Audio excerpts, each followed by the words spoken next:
Welcome, everyone, to the very first episode of True North's newest show, The Northern Dispatch.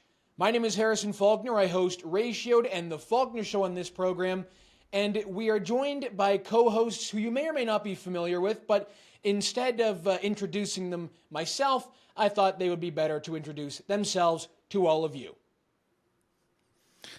Hi, everybody. My name is Ryan, and I am one of the two co-hosts of the podcast Northern Perspective. This is my lovely wife, Tanya. Hi, my name's Tanya, and I'm the second half of Northern Perspective. We started our show back in January of 2023 in an effort to convey a more balanced and truthful perspective of what is going on in Canada as a result of the behavior of mainstream media, especially through the trucker convoy. And as time moved on, we saw that they were just getting more pervasively addicted to serving the Trudeau government, and we wanted to give Canadians the truth and also inform them how their government works and give them a inside peek as to how Parliament works. And we enjoy what we do, and we're just happy to serve Canadians. Back to you, Harrison.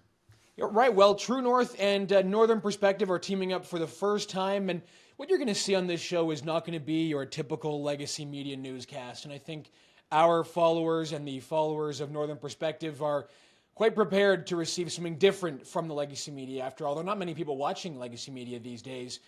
We're teaming up because both True North and Northern Perspective, we are not beholden by government handouts. We are not beholden to the government to keep ourselves afloat, and therefore we can speak our minds and give you the news that you need to know with analysis that covers the politics in this country, the culture in this country.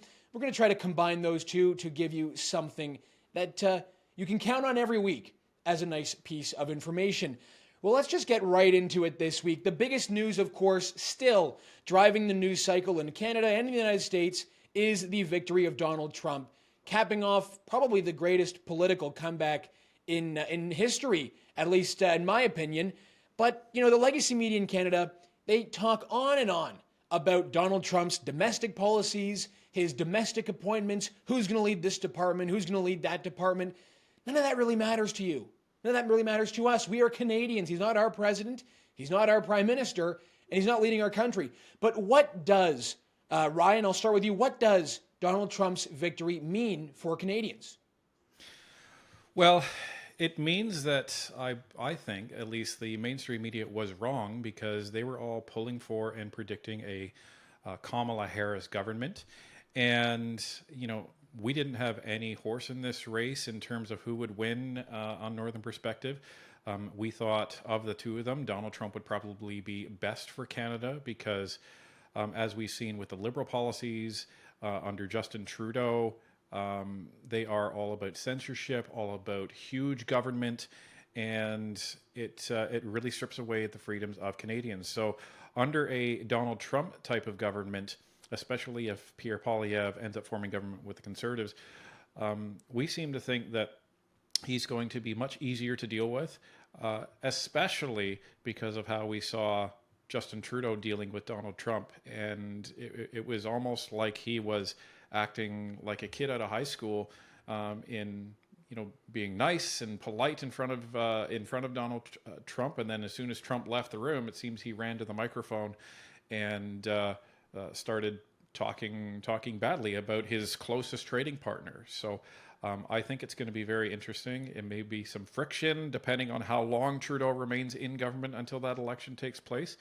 but it's not going to be without its challenges as well, because as we all know, Donald Trump can be a little abrasive in the media, but I think he does everything with intent as well.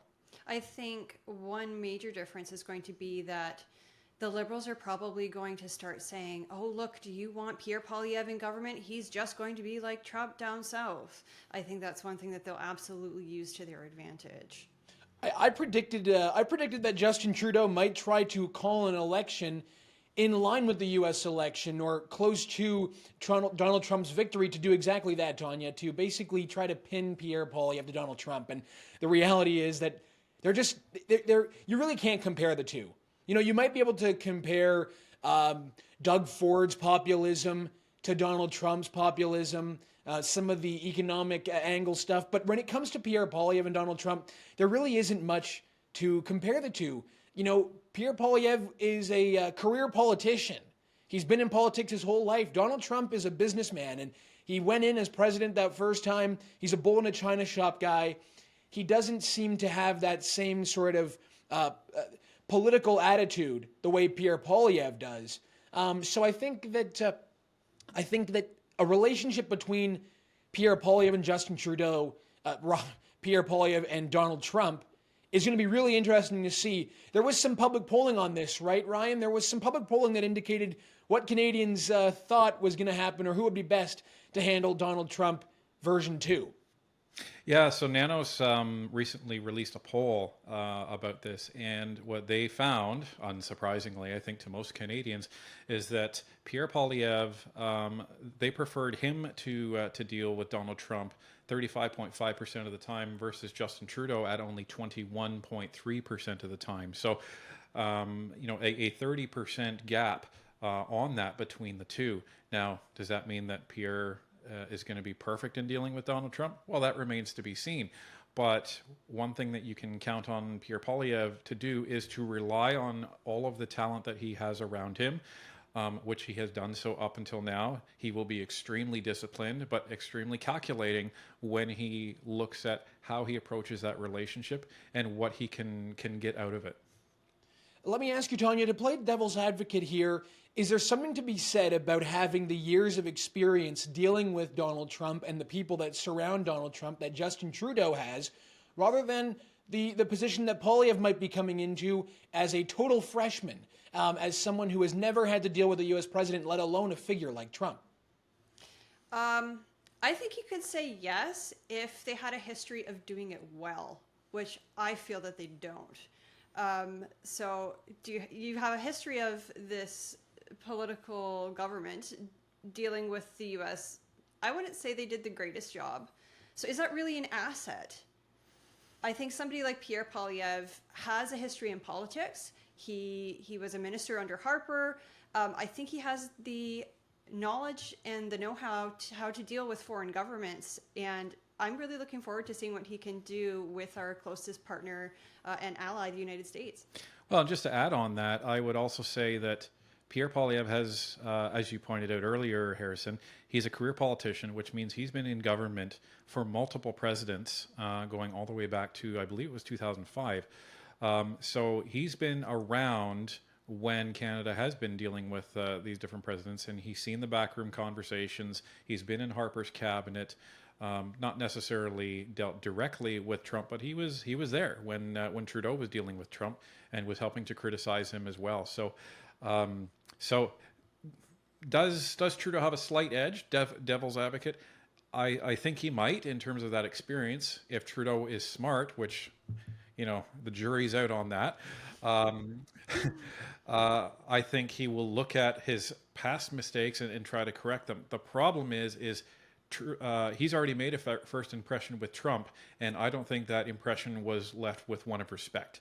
No, absolutely not. And we're going to later on get into some of those funny moments that Trump and Trudeau had during his first term, and they weren't very good for Canada or for Justin Trudeau personally. I feel like that's a good question to ask the audience, actually. Let us know in the comments what you think. What do you think the dynamics of a Poilievre-Trump relationship will look like? Will it be a lot better than a Trudeau-Trump relationship, or does Donald Trump just look at Canada as maybe a little sibling of the United States to boss around? I certainly hope not. But one of those major elements between the Trump-Trudeau relationship was the renegotiation of NAFTA and the establishment of the USMCA trade agreement. Donald Trump found that the deal was a bad one for the United States, and so he ripped it up, and both Mexico and Canada really had no choice. You have to kind of go along with what the U.S. president says. And part of what we saw was a major increase on tariffs on softwood lumber, major increase on tariffs with steel and aluminum, which were met with Canada imposing tariffs on American steel and aluminum, and generally basically I would call it trade hostilities between the U.S. and Canada. And Ryan, the USMCA agreement that Donald Trump negotiated with Trudeau and with Chrystia Freeland is up for renegotiation in 2026. Do you think Canada is in for a tougher ride now with a new USMCA agreement on the horizon? I think that all depends. Assuming that Pierre Poilievre and the Conservatives get into government, I think that will make it easier to do. I think the West understands that there is a energy crisis due to the reliance on Russian oil out there. Canadian oil is something that would really benefit Europe. It would continue to benefit the United States. The Keystone Pipeline, there's a question there that is up for discussion. But I think because Pierre Poilievre and Donald Trump have more aligned stances on the environment and the use of fossil fuels, it is not the doom and gloom that the mainstream media will have you think it is. I think it will make it easier to negotiate, and there will be more give and take, because I think one of the big challenges with Justin Trudeau is a lot of it most likely centered on the environment, and Canada wasn't willing to budge on a lot of these things. So if Pierre can bring in some aspects not necessarily directly related to the USMCA, but more specific to the energy sector, as an encouragement for Donald Trump to make certain concessions, it's possible. Now, Donald Trump is still going to be America first, and Pierre Poilievre is moving to also a more Canada first type of approach from what we've heard from his policies. So it's going to be interesting to see what saber rattling, if any, is actually done. But I'm hopeful that they can actually reach a fair deal. If both sides are happy, that's what I always say in a negotiation, if both sides walk away unhappy, then it's probably a fair deal. And, I think back to Joe Biden's first day as president. Immediately after inauguration, he has a stack of executive orders on his desk, and one of those executive orders is to shut down the Keystone XL pipeline and to shut down the Northern Gateway pipeline, pipelines that were going to bring in oil and energy from Alberta and British Columbia, respectively, to the United States. I mean, that was a stunning thing to see, that Joe Biden would do that, and would basically cause a lot of pain and a lot of hurt for Americans, jack up their energy prices, and leave a bunch of Canadian jobs sidelined. Yeah, it was something else. It was really something else, and I think it had a lot of people, especially in the business sector, scratching their heads. The trouble now, because we saw Trump green light it and then Biden shut it down, and even if Trump green lights it, the question is TC Energy going to be even interested in going back to that? Because what they're seeing is just complete instability in terms of something like this. Because Canadians may not know, but creating these pipelines are massive projects, and it's not something that you can get done within a few years. Right. Why would you want to invest if in maybe 4 years they're going to shut it down again? So because they can't predict it, right? And I think if you're a betting person, is it going to be a Republican or a Democrat president after Donald Trump? Who knows? Who knows? History shows that it may end up being a Democrat president. So it's probably going to cause some businesses to be very skittish on committing to a large-scale project like that. And that is just a lose-lose for Canadians as well as Americans. Yeah, I look at the situation, and Justin Trudeau says this, Biden was saying this, and people around Biden were saying this, that the high price of energy, the high price of gas, that was a global phenomenon. It was because of global factors. They refused to take any responsibility, but they were refusing to untap the potential that was beneath their feet. Right? We have, in this country, we're importing energy, we're importing oil when we should be exporting it to the rest of the world, when we should be basically energy self-sufficient. And that was one of Donald Trump's main policies. One of his talking points during this campaign and as president was that America was energy independent. I think Canada should be energy independent at this point, and the fact that we aren't is it's almost unbelievable. Yeah, and the need for oil and fossil fuels does not go away just because you shut down a pipeline. Yeah, there was an interesting interview between, I think it was Sky News and a climate activist for Just Stop Oil, and the climate activist was stating that they wanted all of the world to stop using fossil fuels by 2030. And okay, let's just say, for example, that fine, we agree with that.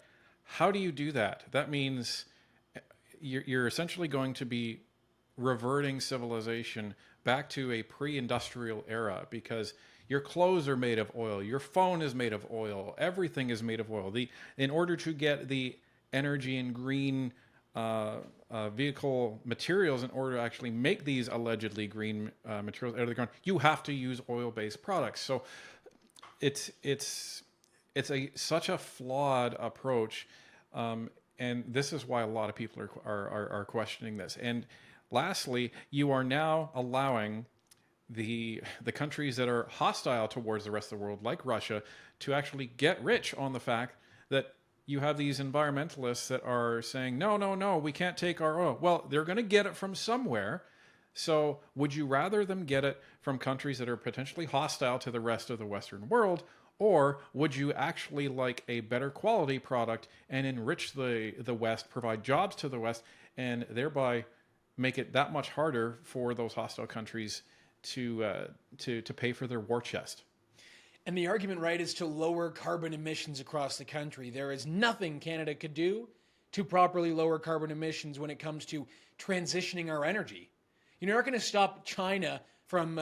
You're not going to be able to get China to shut down their coal plants and India to stop using fossil fuels, right? So Canada couldn't do anything, and I just find it so ironic that what are the solutions, right? The solutions are, as you pointed out, in Canada and the United States, we're going to transition to wind.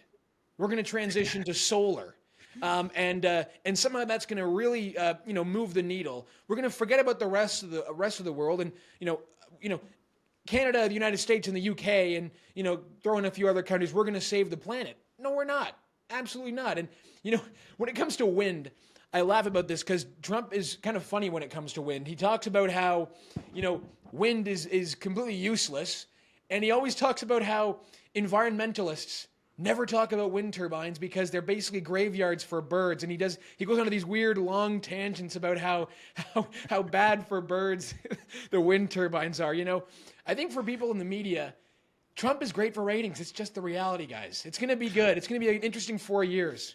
It sure is. And but in terms of saving the world, I would argue that Canada could help save the world in terms of environmentalism, because I always say this, let's just agree that carbon emissions are the be-all, end-all of the environment. Let's just, for the sake of argument, say that is. Yeah.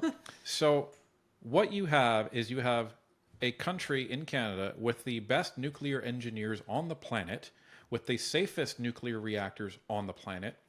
So what we should be doing in Canada is transitioning more into nuclear and using our LNG to export and encourage countries that are on coal to get onto LNG and then help them do that. You're creating jobs for Canadians to work overseas, get really high-paying jobs. You're increasing our LNG manufacturing, creating jobs in Canada, bringing more money in Canada, and you can drastically have a positive impact on the carbon emissions of these countries that are based on coal. And then you now have them on a roadmap where eventually you can then help them transition off of LNG down the road, maybe 20, 30 years, then on to Canadian nuclear. So you are setting up Canada as an energy superpower on the world stage. And that's good for the environment, good for Canadians, and good for the economy.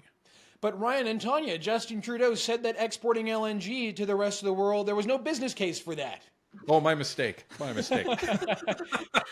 Yeah, we should be taking energy lessons from Justin Trudeau, which I just find so unbelievable. It's hard to imagine. I was thinking a couple days ago that when the Trudeau era comes to an end, and on election night in Canada, when the government very likely switches hands, I thought, what are the moments that I'm going to be talking about regarding Justin Trudeau? And I think, there's so many that jump out, but one that doesn't get talked about a lot is this idea that when Trudeau was saying he was turning down our allies who were begging us for LNG, basically on their knees begging us to give them LNG. And he said, oh, no, there's no business case. Sorry about that.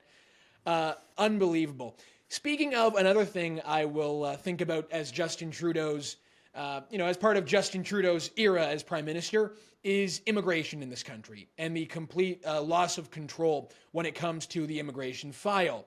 And we know that Donald Trump brings with him a completely new approach to immigration compared to what the United States was going on over the past 4 years. And one of his plans, as he has stated, is to bring about mass deportations in the United States of illegal immigrants. How this process plays out, I'm not exactly sure. But Obama deported more illegals in the United States than Donald Trump did, which is something to think about. So it is possible, and a different approach is likely coming. As a result, guys, as predicted, the news is now reporting that Canada is now seeing a migrant surge to the northern border from the United States. Of course this was going to happen, but not to worry, Canada. The RCMP tell us they've got everything under control. I don't believe that for a second. Yeah, and you have to go back to 2021 when Justin Trudeau's Liberals essentially ran on the plan of the Century Initiative. And I know True North has reported on this before. Yes. We've talked about this before. For those viewers that may not be familiar with it, check it out. This is not one of these conspiracy theories. You can actually look it up and compare the Century Initiative platform to the Liberal platform, and shouldn't surprise everybody that the Century Initiative board is made up of people from McKinsey, ex-Liberals, ex-ambassadors, so it is no wonder.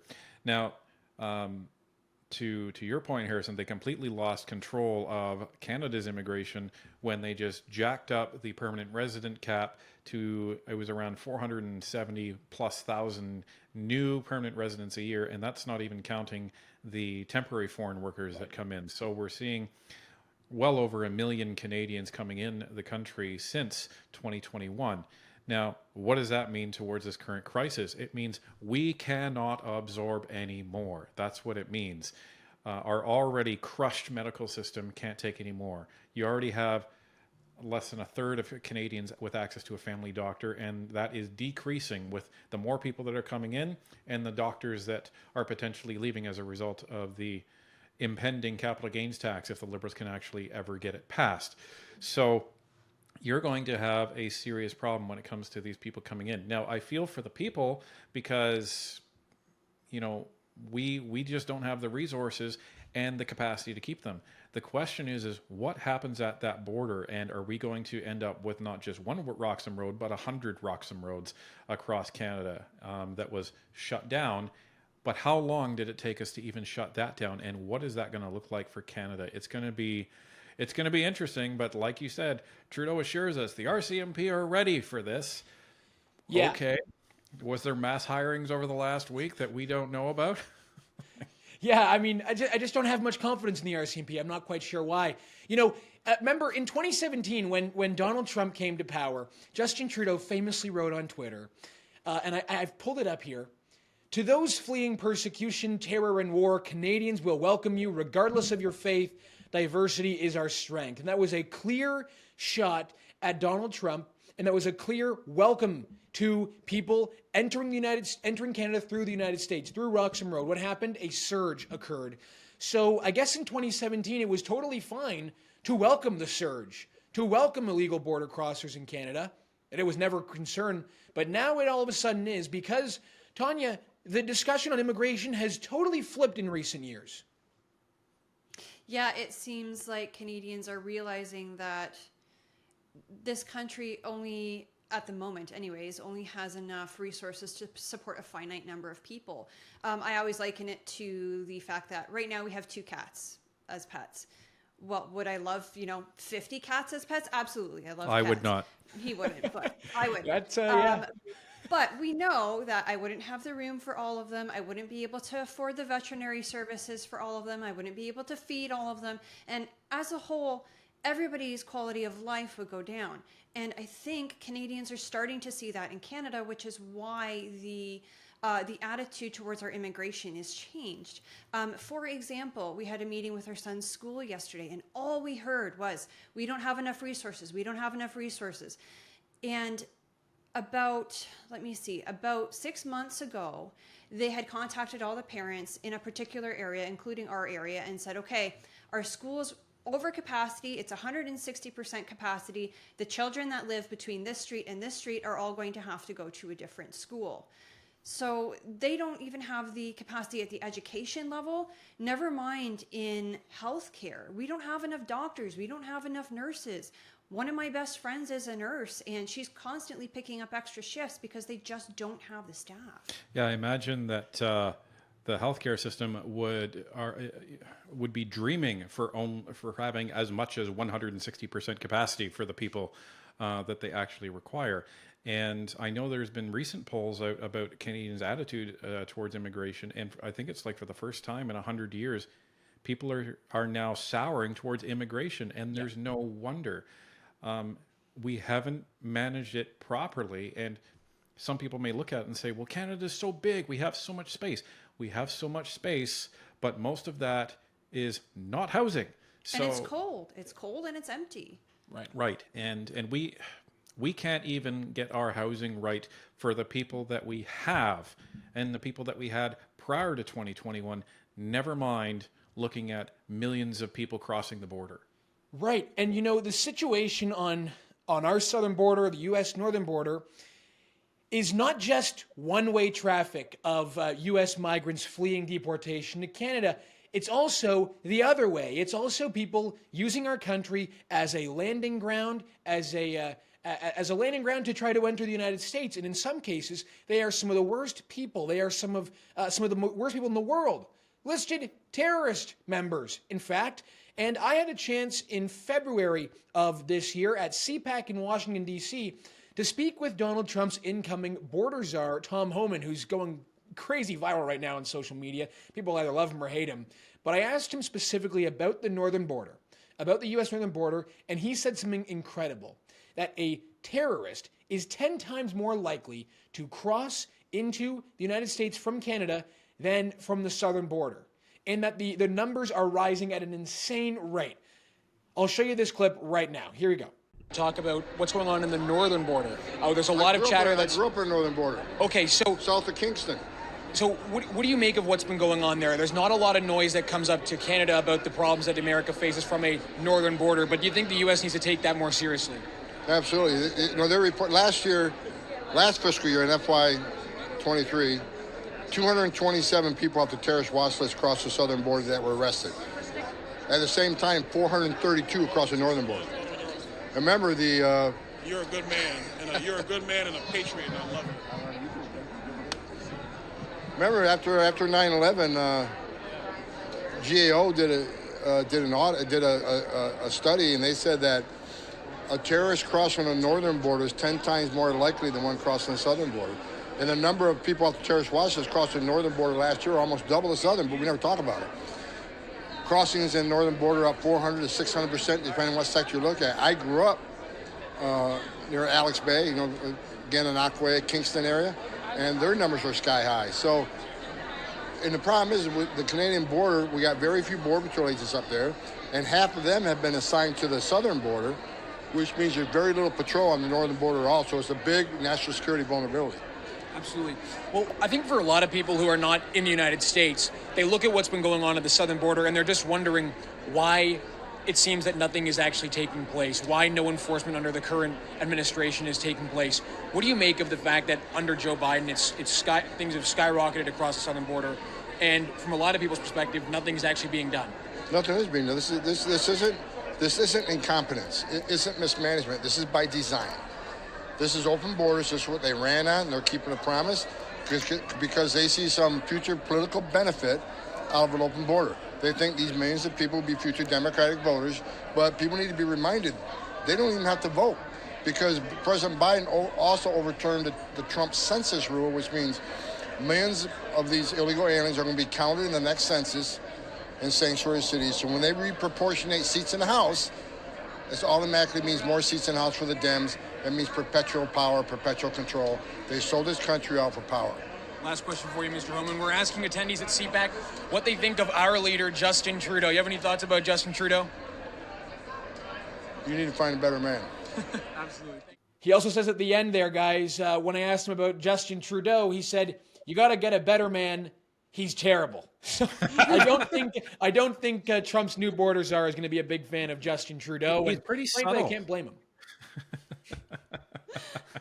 Yeah, he's pretty subtle. I think he's going to have to work on his directness so we can better understand his real feelings on the subject. But to kind of pull it back around to your point about it's more likely for terrorists to be coming from the northern border. I grew up in a border town. I was born and raised in Niagara Falls, Ontario, and we used to go across the border every week to go grocery shopping, and you didn't even have to show ID when I was a kid. My parents would just pull up to the toll booth or the border booth, and they would say, "What's your citizenship?" And they'd go, "Canadian." And they'd be like, "How many are you?" 5 of us. Are the kids Canadian too? Yep. Okay, see you later. It was just so easy to cross the border into the States.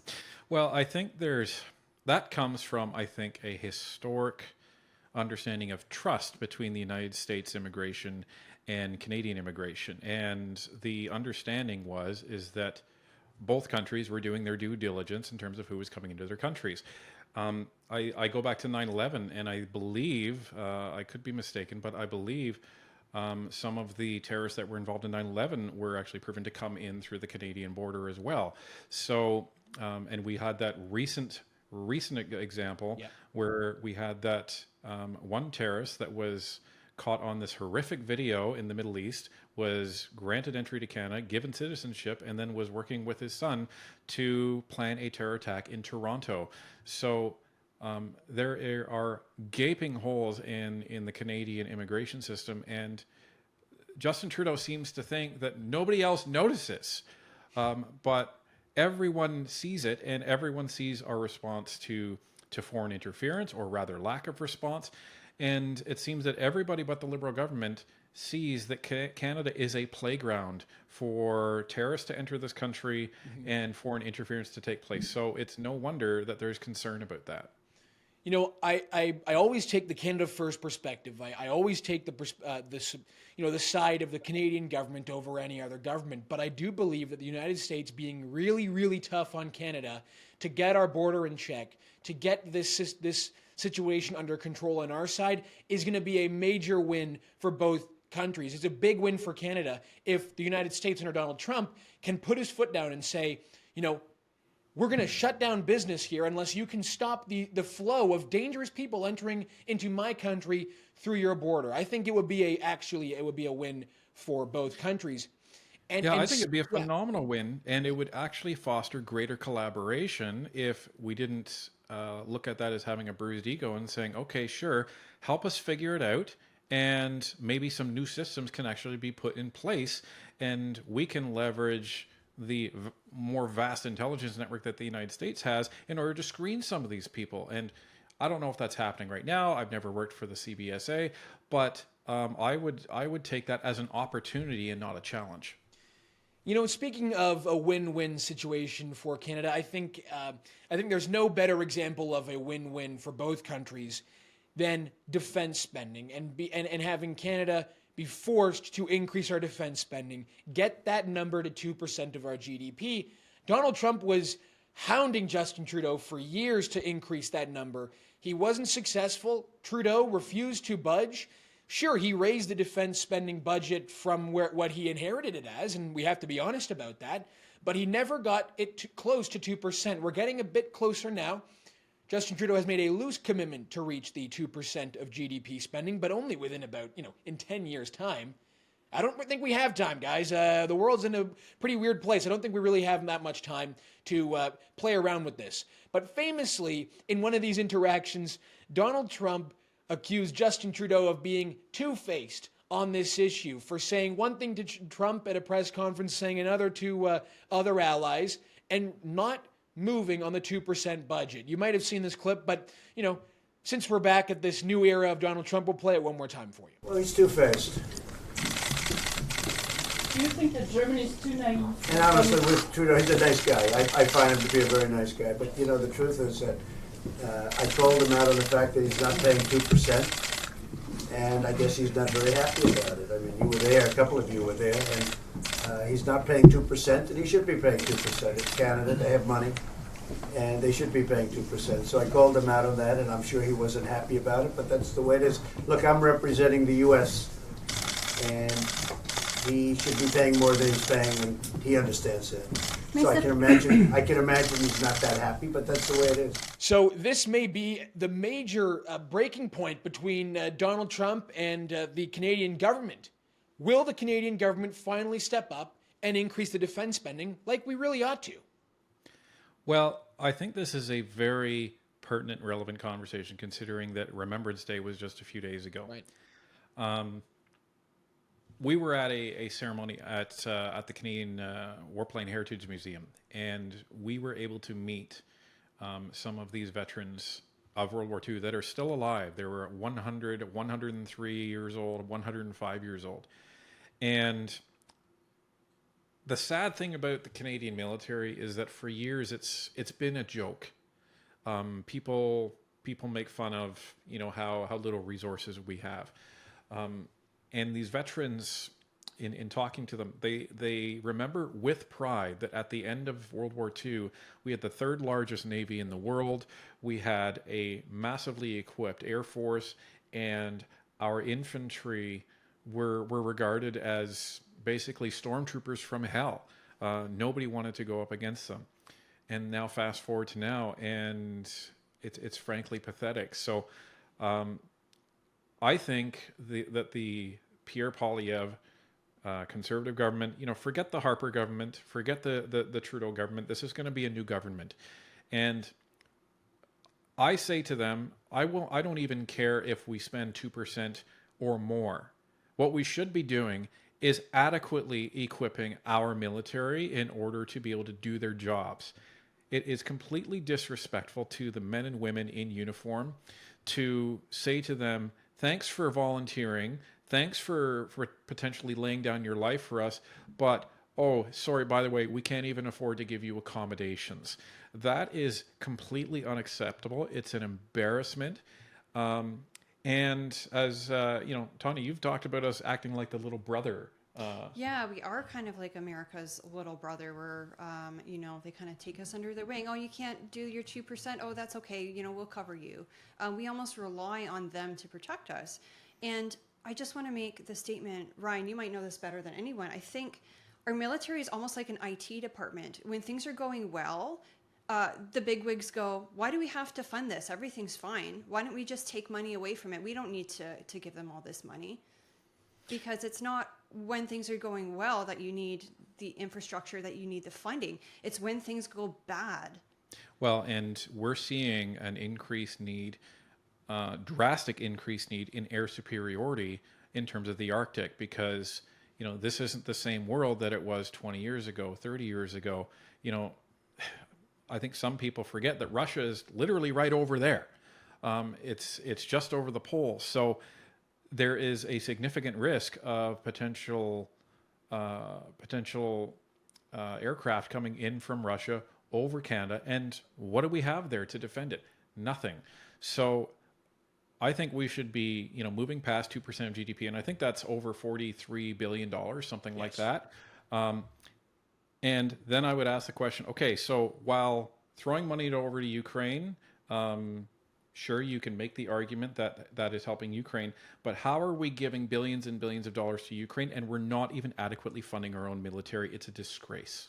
I completely agree with that. And you look even further, look past Ukraine. But I agree with the position on I agree with your position on Ukraine that it's one thing to fund an ally in a time of war, but if you have no defense, then you are seriously putting yourself in harm's way. This country gives billions and billions of taxpayer dollars every single year to countries all around the world in foreign aid packages. In certain countries that do not respect Canadian values and our Canadian way of life, the money never even gets to where it's supposed to go. It ends up stuffing the pockets of corrupt political leaders around the world, and that's taxpayer money. That's our money and the people watching this show. And that money is not going to funding the military. And it's not just accommodations. Our military members who are deployed in Latvia on NATO training missions have to buy their own helmets and battle belts, chest rigs. It is a disgrace, as you point out. And I It is think unbelievable. They did some analysis, and if Canada went to war today, we have 3 days of ammunition. And that was back in December during an interview that we learned that, so it could be even less now. So again, when you reduce it to the absurdity, it's just completely absurd. It is. I can't even put myself into the mindset of the people that are in the Canadian military and what they expect going into to basic training. And then, to your point, all right, you're being shipped out to Latvia. Make sure you buy a helmet when you get there. Like, yeah, they and would you know, understandably think that they're joking. it's you must think so, right? I mean, how can we go, as you point out, from being not just being one of the best militaries in the world after the war, but also having our own domestic manufacturing industry. We used to build warplanes. We used to build so many great things that we could basically self-supply our military. You know, Bill Blair said at the recent NATO summit in the United States that the reason why the federal government has been unable to spend the money necessary for the defense budget is, he said something like, you know, it's one thing to spend the money, but we don't know exactly where to spend the money. So, you know, it's one thing to put the money down, but, you know, you have to find a way to, you got to locate where to put it. And it's like, you know, I think the average Canadian on the street could give you a pretty good breakdown of where that money should be going. And part of that money, I think, a good amount of that money should be going to some new recruitment strategies to get some new troops in the force, because there's a major recruitment crisis, attrition crisis. You speak about the Navy. The Vice Admiral of the Canadian Navy recently said that with their new fleet of Arctic patrol ships, the Harry DeWolf class, they don't even have enough sailors to operate all the ships at once. Only can operate about 2 at once, and there's 6 ships coming. We're in dangerous waters. Well, I would say we're on dangerous land because we can't even get the people on the ships in the water. So, Well, and I think that comes from this anti-Canadian narrative that we're seeing pushed out these days. We're losing pride in our country. well, and we don't talk about our veterans until Remembrance Day, and that's a huge problem. You know, I used to visit the States often, and what really shocked me, because we don't do it here, is everywhere I went, almost everywhere, you would see references to the military or military discounts or honoring veterans, you know, sporting events, everything. It was ingrained in day-to-day life. And I think that we've lost that as Canadians. And it should be something that is celebrated every single day. Like these people literally volunteer to put their lives on the line. The least we can do, the bare minimum, is to equip them properly. And if you equip them properly and you give them the state-of-the-art firepower, state-of-the-art equipment and vehicles, then that may actually encourage more people to join. Why would you join when you're being expected to buy your own helmets, when you're not being accommodated? Well, why would you join when you're constantly being told what a horrible place Canada is because of our history? Well, and the other thing is we have some of the best aerospace engineers in the world. Why are we not funding these companies to actually build new next generation airplanes and fighters for our own Canadians? We could sell them to the United States. Remember the Avro Aero, everybody? Like, that could have been a boon for the Canadian economy up here. It absolutely would, and it's a conversation we could have for a very long time, I'm sure. But we don't have the time on the program today. We'll open this up to the comments as well. What do you think is going to happen to Canada's defense spending under a Donald Trump presidency? Is the push going to be as strong as it was during the first term? Let us know in the comments, and also let us know what you think of the new show. Let us know if you have any ideas, feedback. We intend to read out some comments on every episode, but until next Thursday, that's all the time we have on the Northern Dispatch. Thank you all very much for watching.